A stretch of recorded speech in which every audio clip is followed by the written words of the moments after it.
Bonsoir, bonsoir tout le monde. Bonsoir à toutes et à tous. J'espère que vous allez bien. Merci Rachid, merci Correct pour l'invitation. C'est toujours un plaisir d'échanger avec vous, d'échanger sur les problématiques liées à l'employabilité. Et donc, comme il a dit ce soir, ça va être vraiment très interactif. Je vais juste prendre une trentaine de minutes pour, on va dire, jeter les bases sur lesquelles on va discuter. Et puis surtout, attendre beaucoup de vous en termes de questions. Donc, ne soyez surtout pas timide. Comme il a dit, il n'y a pas vraiment de questions qui ne soient pas la bienvenue. Posez toutes les questions que vous avez. N'hésitez pas à vous exprimer parce que c'est tout par de là. Et puis, vous verrez un peu dans le développement ce que ça va donner. Donc, vous pouvez. Donc, je ne sais pas si vous voyez très bien, mais là, j'ai essayé on va dire, de planter les décors, de faire appel à quelques éléments de contexte. Pourquoi aujourd'hui on fait une formation sur l'employabilité? Il fut un moment, il y a très longtemps, ce n'est pas notre époque, où avant, quand les gens gagnaient les diplômes, la question de trouver un boulot n'était pas du tout, franchement, aussi criard qu'aujourd'hui. Donc avant, tu avais ton BPC, tu avais ton bac, bah, tu pouvais choisir, tu vas dans l'enseignement, tu vas à l'université pour continuer, après, voilà. C'était pas vraiment assez problématique. Mais aujourd'hui, qu'est-ce qu'on remarque? Sur le marché de l'emploi, on a par exemple aujourd'hui, en cette année 2025, 2 401 977 candidatures à la conquête de 7 056 postes à la fonction publique. Ça, c'est les dernières données par rapport au concours de la fonction publique cette année. Donc, si vous faites le ratio, je ne sais pas ce que ça va donner, mais ça va vraiment donner un pourcentage assez ridicule en fait en termes de chances pour chacun de pouvoir trouver un emploi dans la fonction publique. Le privé recrute, mais c'est l'État qui continue quand même de demeurer le plus grand employeur du pays. Ce qu'on a aussi remarqué, c'est qu'il y a une inadéquation entre la formation, donc ce qu'on reçoit à l'école, et puis, on va dire, les besoins réels des entreprises. Et la troisième remarque, c'est qu'il y a une méconnaissance des techniques de base de recherche d'emploi. Ça, c'est vraiment un constat personnel. Je suis dans le recrutement depuis à peu près 3 années maintenant. Et chaque jour, on reçoit quand même des candidatures pour qui, franchement, sur un certain nombre d'aspects basiques, on va dire, il n'y a pas la moindre maîtrise en fait. Donc ça plombe la chance de pouvoir trouver, en tout cas de pouvoir être déjà reçu en entretien et de pouvoir se défendre l'entretien. Donc ça, c'est les éléments de base que je voulais déjà présenter pour montrer aujourd'hui quelle est la pertinence vraiment de se réunir pour discuter des questions d'employabilité. Vous pouvez y aller. Donc, je vais partager 7 tips. Tips, c'est des petits conseils, on va dire, pour moi, qui puissent permettre à chacun de pouvoir développer son employabilité. En fait, l'employabilité, c'est simple. C'est la capacité de trouver un emploi, de le conserver, de grandir dans un emploi, tout simplement. Donc, le premier point, je dis tout est mindset. D'abord, c'est l'état d'esprit. Donc, on a d'une part les chercheurs d'emploi qui sont caractérisés par le manque de confiance, qui sont plus ou moins pessimistes face au marché de l'emploi, parce qu'il y a beaucoup de demandeurs d'emploi, on va dire. On a beaucoup de... Le marché de l'emploi est saturé, on entend dire souvent. Et quand on gagne son diplôme, on y va, on se rend tout de suite compte qu'il y a tellement de candidats pour très peu de postes, en fait. Donc, très facilement, on a quelqu'un qui manque de confiance, qui est pessimiste, qui se fie à ses diplômes, qui pense négatif, qui s'en veut, qui accuse les autres, qui a peur de l'échec. Voilà, tant qu'on n'a pas de bras long, on ne peut pas avoir ne serait-ce qu'un stage. Voilà. Et à contrario, on a l'offre de compétences, qui est vraiment tout un autre état d'esprit. Donc, un offre de compétences est caractérisé d'abord par la confiance en soi. Donc, il est conscient de ses capacités, conscient de ce qu'il a appris à l'école, conscient de ce qu'il vaut, tout simplement. Il est optimiste parce qu'il s'est dit que même s'il y a 1 million de personnes qui cherchent du boulot, moi, j'aurai du boulot parce que je suis unique, je suis spécial, j'ai appris beaucoup de choses. Il se forme continuellement, donc il ne suffit pas qu'à ses diplômes, il dit, bon, j'ai une licence, j'ai un master, ça signifie que j'ai beaucoup bossé. Et donc, normalement, ça doit suffire pour que je trouve un boulot. Non, l'offre de compétences se forme continuellement. Il pense positif. Il se remet en cause. Lorsqu'il dépose sa candidature, il n'est pas appelé. Lorsque ça ne marche pas, il se remet en cause. Mais qu'est-ce que je dois faire pour que ça marche? Au lieu de rejeter la faute sur les autres pour dire, bah, écoute, c'est les recruteurs qui m'ont pas voulu de moi, c'est parce que je n'ai pas de bras longs, c'est parce que je ne connais pas de gens. Non, il se remet en cause. Qu'est-ce qui n'a pas marché? Est-ce que mon CV n'était pas bien? Est-ce que j'ai pas réussi à l'entretien? Ainsi de suite. Il n'a pas peur de l'échec. Donc, ça dit, même si demain, même si aujourd'hui il dépose, ça n'a pas marché, bah, demain il va déposer, après demain il va déposer, jusqu'à ce que ça marche. Donc, ça, c'est vraiment, on va dire, le premier conseil. C'est de quitter de l'esprit de chercheur d'emploi vers celui d'offreur de compétences. Parce qu'un offreur de compétences, il a d'abord confiance en lui, il sait ce qu'il vaut, il connaît ses capacités et il va sur le marché de l'emploi pour offrir quelque chose. Parce que ben, les entreprises ne recrutent pas juste pour recruter, on ne recrute pas pour les besoins de quelqu'un, on recrute parce qu'il y a un besoin. Et vous, vous venez sur le marché de l'emploi avec une compétence à vendre. Dès lors que vous êtes conscient de cela, vous n'allez pas aller sur le marché de l'emploi vraiment pour demander de l'emploi, comme si on vous faisait une faveur en vous recrutant. Une entreprise ne fait pas de faveur à quelqu'un en le recrutant, mais l'entreprise se fait elle-même sa propre faveur parce qu'elle recrute quelqu'un qui est censé venir résoudre un problème, qui est censé venir apporter une compétence. Voilà. Donc, c'est un partenariat, on va dire, gagnant-gagnant sur le marché de l'emploi. C'est vraiment un marché, comme on le dit, où il y a offreur et puis il y a. Je veux dire, c'est censé être un partenariat gagnant-gagnant pour tout le monde. Donc, n'allez pas déjà sur le marché de l'emploi pour commander de l'emploi. Et donc, en ayant un état d'esprit de je viens de démarrer l'emploi, si on me donne, je suis content, si on ne me donne pas. Voilà. Donc, ça, c'est vraiment la base, en fait. Parce que tout part de là. On peut continuer. Ensuite, je dis connais-toi toi-même. Se connaître vraiment réellement. Ok? Je vais sur le marché de l'emploi pour vendre quelque chose, pour offrir quelque chose. Il est important que je sache quoi j'offre. Qu'est-ce que j'ai? Qu'est-ce que je suis? La connaissance de soi intéresse tous les éléments qu'on vous demandera dans un processus de recrutement. Commencez par le CV. Le CV, ça retrace un peu votre parcours, qui vous êtes, qu'est-ce que vous avez étudié, qu'est-ce que vous savez faire. C'est un peu ça le CV. Et le CV, il se veut vraiment être clair, concis et précis. Après, on pourra peut-être prendre des exemples pour aller plus en profondeur par rapport au CV. Mais déjà, se connaître réellement intéresse déjà le CV. Donc, clair, précis, concis, mettre en avant ses compétences, ses réalisations et soigner, s'il vous plaît. Donc, pas de faute d'orthographe parce que ça casse en fait, peu importe ce que vous avez, si votre CV est truffé de faute d'orthographe, ça montre qu'il n'y a pas eu beaucoup de sérieux derrière, il n'y a pas eu beaucoup de rigueur. Okay? La lettre de motivation. Là également, ça fait partie des éléments de connaissance de vous-même. Votre lettre de motivation, c'est quoi? C'est tout simplement exprimer votre projet professionnel qui est censé être en cohérence avec ce que l'entreprise offre. OK? On pourrait également revenir sur l'exemple de lettre de motivation pour un peu puissiez savoir de quoi il s'agit. Et il doit être également soigné tout comme le CV en fait. L'entretien d'embauche qui est normalement, on va dire, l'étape finale du processus, doit être également bien préparé. Ça fait également partie de la connaissance de soi parce qu'on va vous demander des choses qui vous intéressent, des choses liées à vous. Qu'est-ce que vous êtes? Qu'est-ce que vous savez faire? Qu'est-ce que vous pouvez apporter? Et donc, ça doit être également préparé. Et dans un entretien d'embauche, il doit y transparaître une confiance en soi. Et vous devez surtout rester authentique. Donc, ne pas inventer des choses, n'hésitez pas, ne pas voilà, se faire passer pour quelqu'un qu'on n'est pas. On peut avancer. Troisième conseil, troisième type, on va dire, et un mentor. Lorsque on a un projet professionnel, on veut entrer dans une profession donnée, c'est assez simple. Il suffit juste de marcher sur les pas de quelqu'un qui a déjà ce que vous souhaitez avoir en fait. C'est assez simple, je veux dire, pour caricaturer. Vous voulez aller quelque part, ben, cherchez juste quelqu'un qui est déjà allé. Vous faites comme la personne. Vous voyez un peu? Donc, je ne sais pas, vous voulez être, peu importe ce que vous voulez devenir, cherchez juste quelqu'un qui est déjà dans ce domaine, qui va vous accompagner tout au long de votre processus. Et vous avez tellement de chances de pouvoir devenir ce que vous voulez devenir si vous avez quelqu'un qui vous accompagne en fait. Donc, votre mentor, c'est quoi? C'est votre exemple, c'est votre guide, c'est votre soutien. C'est celui vers qui vous allez quand vous avez des questions. C'est celui vers qui vous allez pour vous orienter. Mais ce n'est pas forcément un piston.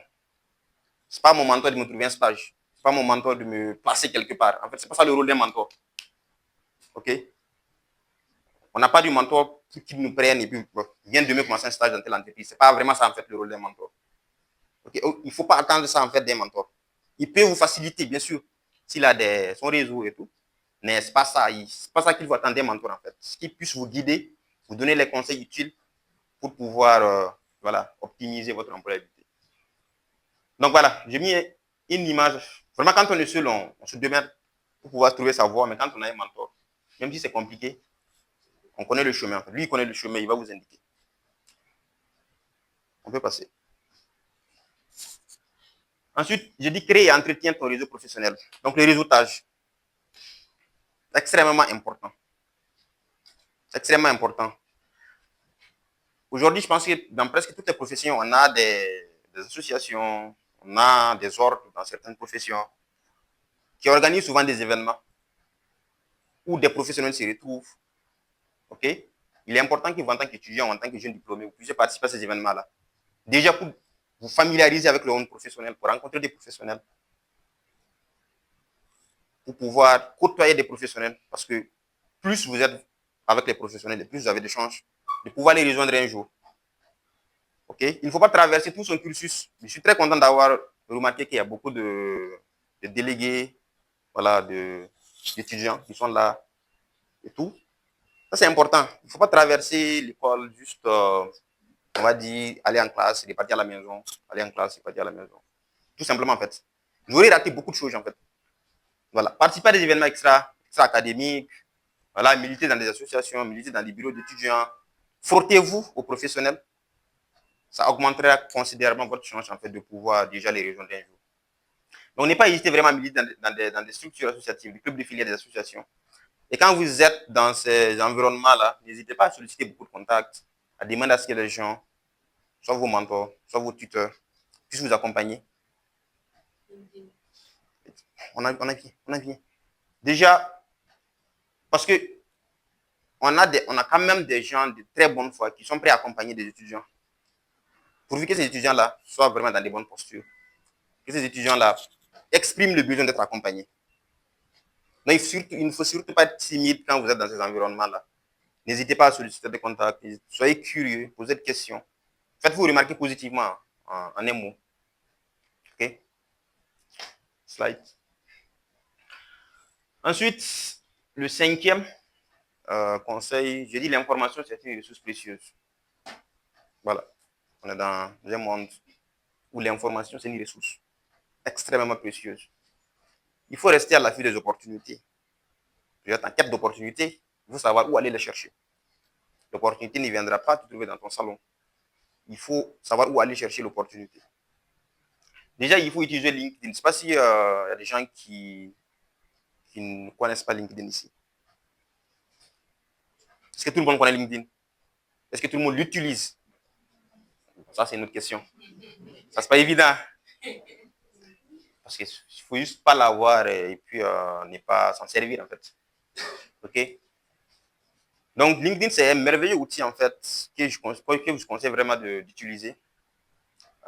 Où on a des professionnels, on a des recruteurs, on a des chefs d'entreprise, on a franchement tout le monde professionnel. Et donc, c'est un réseau qui vous permet d'avoir accès vraiment au monde professionnel. OK? Et de pouvoir réseauter, pouvoir aussi être présent. Je vais revenir sur cet aspect-là de votre présence en fait sur les réseaux sociaux. Comment vous pouvez tirer profit en fait des réseaux sociaux en tant qu'aujourd'hui plateforme pour pouvoir aussi construire votre personal branding en fait. Il faut aussi intégrer les groupes d'offres d'emploi, WhatsApp, Facebook, ainsi de suite, et consulter régulièrement les sites des entreprises cibles. Okay? Vous voulez travailler à Coris, Société Générale, ainsi de suite.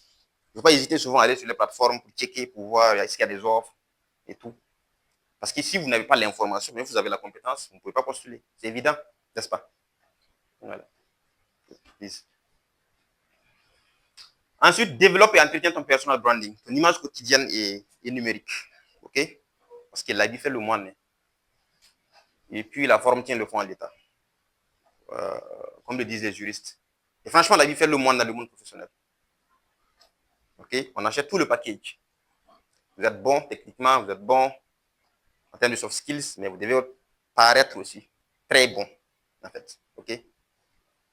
Ça, c'est extrêmement important. De pouvoir développer, en fait, son personal branding. Soigner son image numérique, LinkedIn, Facebook, ainsi de suite. Voilà. Et même WhatsApp, je peux dire. C'est vrai que les gens disent aujourd'hui, bon, on va dire quoi, il faut il faut distinguer ce que je suis sur les réseaux de ce que je suis réellement dans la vraie vie. Mais en fait, non. Je suis désolé, mais on ne peut pas vous considérer que vous êtes une personne différente sur les réseaux sociaux que ce que vous êtes dans la vraie vie, en fait. Il faut vraiment avoir une image numérique assez cohérente avec ce que vous avez comme valeur, ce que vous voulez avoir comme image, en fait. Parce que oui, les gens s'y fient. Aujourd'hui, beaucoup de recruteurs, ils partent checker sur votre Facebook, votre LinkedIn, pour voir un peu comment est-ce que vous vous comportez sur les réseaux sociaux. OK? Donc, même si vous n'utilisez pas ça très bien pour trouver un emploi, ne faites pas en sorte que ça puisse vous nuire, en fait. Parce que oui, certaines organisations ont quand même certaines valeurs. Ils ne voudraient pas recruter des gens qui, voilà, ont certaines légèretés sur les réseaux sociaux, ainsi de suite. Donc, c'est extrêmement important. Aujourd'hui, on est tous jeunes, high-tech, numérique, génération Z, on utilise les réseaux sociaux à profusion.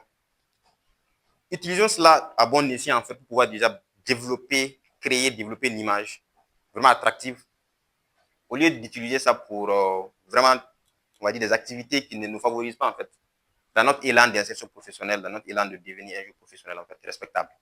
OK? Voilà. Donc, profitez des réseaux sociaux, surtout LinkedIn. Il ne faut pas hésiter à créer du contenu sur LinkedIn. Partagez des connaissances et d'expériences. Vous allez vous dire, mais vous êtes des étudiants, vous n'avez pas forcément beaucoup d'expérience, vous n'avez pas quelque chose à partager. Mais si, vous avez tellement de choses à partager, en fait. Vous avez appris des cours théoriques sur des choses données, en fait, je sais pas, marketing, communication, banque, ainsi de suite, finance. Vous avez appris des concepts théoriques au moins. Vous pouvez chaque jour, en tout cas, peut-être chaque mois, aller sur LinkedIn et puis publier la définition d'un concept théorique, puisque vous avez posé ça quand même en classe, que vous avez appris, décortiquer, expliquer comment vous avez compris, et puis publier. OK? Ça ne veut pas forcément dire que vous êtes un spécialiste de la chose, mais au moins que vous êtes intéressé par la chose, vous êtes passionné, et vous faites des recherches, et vous, voilà, vous êtes en train de juste de partager ce que vous avez comme connaissance, en fait. OK? Si un recruteur voit ça, il se dirait, voilà quelqu'un, peut-être qui n'a pas d'expérience professionnelle, mais qui est quand même passionné de ce qu'il fait, qui essaie de partager ses connaissances et qui veut déjà se positionner en fait sur les réseaux. Ça, c'est vraiment quelque chose d'assez important. OK? Donc, ne vous dites pas que, bon, vous n'avez vraiment pas quelque chose à partager, vous avez vraiment des choses à partager en fait. Ce que vous avez appris à l'école, partagez-le sur les réseaux sociaux de façon régulière. Déjà, ça va booster en fait, ça va booster sur les réseaux sociaux parce que vous aurez tendance à avoir plus de contacts, à avoir plus de sollicitations. Ça va vous faire une présence numérique intéressante en fait. Parce que si l'algorithme de LinkedIn, c'est le plus présent en fait. Si je vais checker, je vais dire étudiant en banque finance, c'est ceux qui publient le plus, ceux qui sont plus présents, qui vont se présenter. Et beaucoup de recruteurs font ça en fait. Pour recruter un stagiaire, on n'a pas aujourd'hui besoin de faire un avis de recrutement avec tous les tralala, tous les processus. On va sur LinkedIn, on check, on regarde, on voit les profils les plus intéressants. Et puis on les appelle tout simplement. Okay? Donc là, si vous êtes présent sur LinkedIn, si vous avez une présence, vous êtes actif, vous publiez régulièrement, vous avez plus de chances en fait d'être repéré et de pouvoir passer. Voilà. Et puis le dernier type que je voudrais vous partager, qui n'avance pas régresse. Il faut se former continuellement. OK? Participer à des formations en présentiel, souvent gratuites et puis abordables, comme celle à laquelle vous êtes en train de participer, comme d'autres masterclass que Cover compte organiser. Pas hésiter à participer. OK? Aujourd'hui, on a des plateformes d'apprentissage e-learning, franchement presque gratuits, où on peut acquérir des compétences, où on peut vraiment, voilà, approfondir certains sujets de notre domaine. Et on a surtout YouTube aujourd'hui, qui est vraiment une ressource illimitée, avec laquelle vous pouvez apprendre presque tout. OK? Au lieu juste de regarder des vidéos, des trucs, il y a aussi des cours assez intéressants en fait sur ces plateformes-là, qu'il faut aller checker, qu'il faut aller regarder. Et avoir la patience en fait d'apprendre, de suivre tout le processus. Ensuite, se former vraiment sur des compétences transversales incontournables aujourd'hui, comme Excel. En fait, Excel aujourd'hui, c'est pas l'entreprise qui va vous l'apprendre. C'est pas quand vous allez aller en entreprise que vous allez apprendre Excel du tout. Parce qu'il n'y a personne qui sera là en fait pour vous apprendre les bases d'Excel, de Word, du PowerPoint. Non. C'est des choses que vous pouvez apprendre depuis votre salon, avec votre connexion sur YouTube, avec votre ordinateur tout simplement. Vous n'attendez pas vraiment d'aller. Et si vous avez ces compétences-là, elles font vraiment une énorme différence. Ok, parce que si vous avez cette compétence Excel, il y a l'anglais également.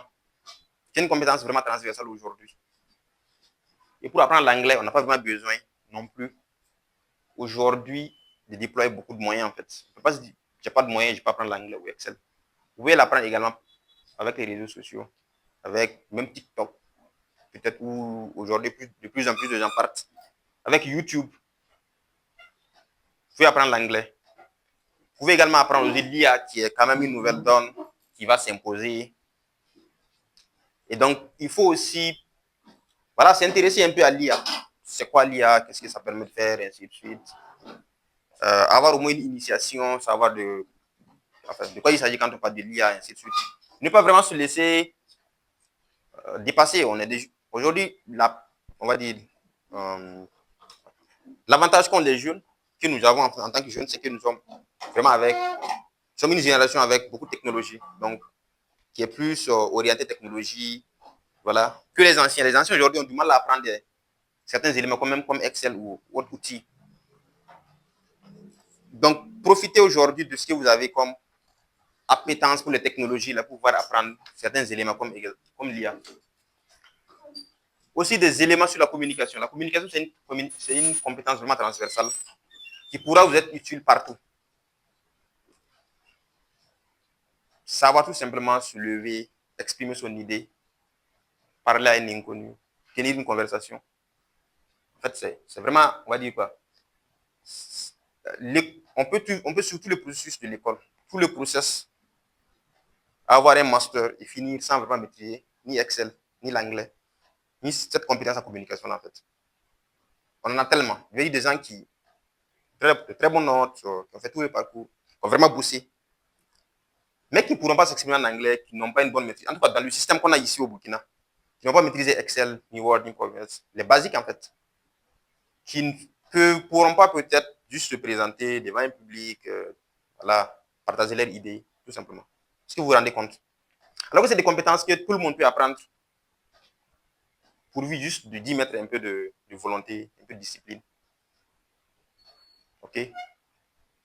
Et ne pas attendre d'aller en entreprise pour penser que c'est là-bas qu'on apprend en fait ces compétences, parce qu'on y va avec. Et si vous avez ces compétences à l'entrée, vous avez vraiment beaucoup de chances d'être recruté par rapport à des gens, à tout, en grippe cette masse de gens qui viennent sur le marché de l'emploi, sans ces compétences de base là en fait. OK? Donc voilà un peu ce que j'avais à partager vraiment comme élément d'entrée par rapport à la problématique de recherche d'emploi, parce que je n'ai pas voulu faire un focus uniquement sur des éléments comme le CV, la lettre de motivation, qui sont des éléments en fait pour moi que des éléments qu'on vous demande quand vous êtes dans le processus. Mais le plus important vraiment pour moi, c'est que vous soyez dans un certain état d'esprit face au monde de l'emploi. C'est ça qui va permettre de faire la différence. C'est ça qui va créer le déclic pour que vous puissiez travailler déjà sur vous-même et puis pouvoir vous démarquer en fait sur le marché de l'emploi.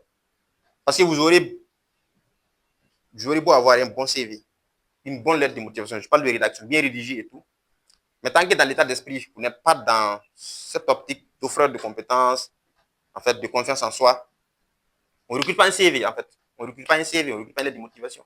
On recrute un individu qui est sûr, en fait, qui est sûr de lui, qui a des compétences, qui sait les faire valoriser et qui sait, en fait, faire preuve de compétences attendues comme comme un minimum de maîtrise sur des éléments du bureautique comme Word, Excel, PowerPoint, comme peut-être un peu de maîtrise sur l'anglais et puis bon, une bonne capacité de communication quand même. Donc ça, c'est des éléments sur lesquels une entreprise peut miser pour avoir en fait une ressource plein de potentiel pour pouvoir bâtir en fait sur cette ressource-là. Parce que oui, aujourd'hui, on recrute, on va dire, des talents. On sait que quand vous sortez de l'université, ce qu'on attend vraiment de vous, ce n'est pas d'avoir une maîtrise d'un poste donné en termes de technique, en fait. C'est d'avoir, en fait, ces bases-là sur lesquelles l'entreprise peut en fait s'appuyer pour pouvoir vous former rapidement et puis faire de vous vraiment une ressource de très grande qualité. Ok? Donc voilà un peu ce que j'avais à partager avec vous.